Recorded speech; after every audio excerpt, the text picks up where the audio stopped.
En el año 1586 el joven clérigo y poeta Luis de Góngora y Argote visita Granada y la belleza e historia granadinas le impresionan tanto que compone un largo poema a la ciudad de la Alhambra en la tradición renacentista de las Laus Urbis o loas a las ciudades.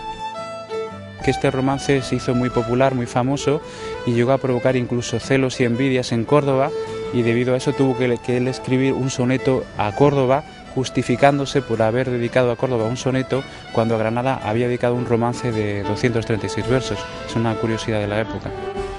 Así nació su célebre romance Ilustre Ciudad Famosa, que ahora la empresa Cicerone Cultura y Ocio recuerda con motivo del 450 aniversario de su nacimiento a través de una visita por los lugares que menciona el romance: la Chancillería, la Capilla Real, la Catedral, la Universidad Vieja y el Corral del Carbón.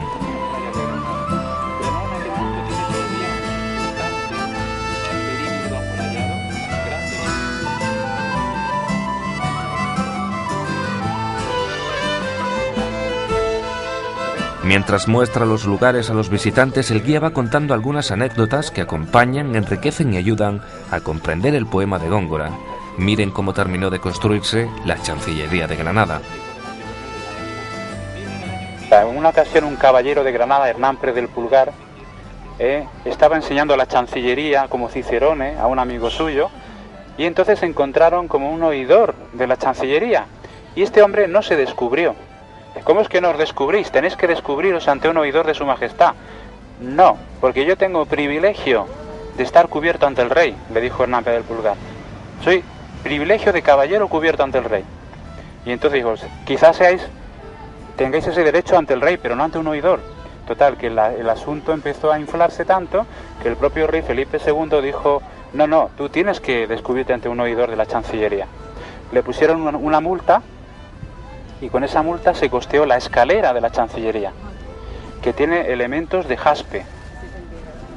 Fijaros, las culpas de cera son culpas de poca importancia, y las condenaciones de jaspe es el dinero de esa escalera, para cuya fábrica, porque más presto se acabe, a culpas de cera se echan condenaciones de jaspe.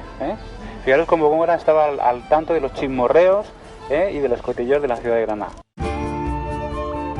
Luis de Góngora era sacerdote, pero no tenía muy buena fama, pues sus conocidos le tacharon de taur, que no quiere decir lo mismo que ahora, sino que en el siglo XVI un taur era un jugador de cartas empedernido porque casi siempre perdía y trataba de jugar hasta ganar.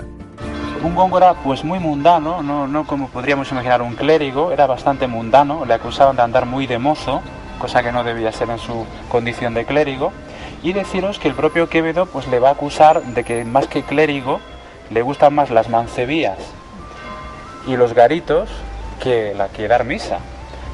Sacerdote de Venus y Baco, misal apenas, naipe cotidiano. Sacerdote de la diosa del amor, Venus, sacerdote del dios del vino, Baco, misal apenas, naipe cotidiano. Francisco de Quevedo le dirigió una serie de terribles sátiras acusándole de ser un sacerdote indigno, homosexual, escritor sucio y oscuro e indecente. Una de sus más famosas sátiras es la llamada A una nariz, en la que criticaba su aspecto físico, pues en la época se creía que lo que caracterizaba a los judíos era ser narigudos. Los zaguanes que eran habituales en aquella época, y que en una época en la que la higiene, como sabéis, estaba solo regular, donde se orinaba donde se podía, pues uno de los lugares eran los zaguanes. Entonces, con la gente que venía con urgencias se metía en los zaguanes y orinaba.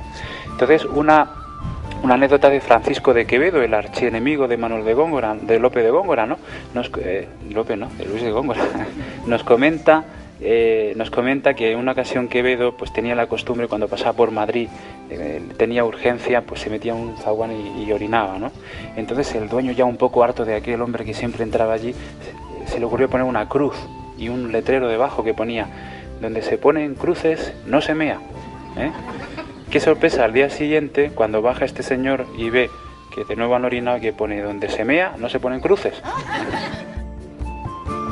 De esta forma se descubre no solo la Granada espléndida que le impresionó, sino que se le ve la ciudad desde los ojos de un hombre culto y sensible del siglo XVI, muy humano y que estaba muy familiarizado con las bellezas de la ciudad, con su vida cotidiana e incluso con los embrollos que sacudían la Granada de aquella época.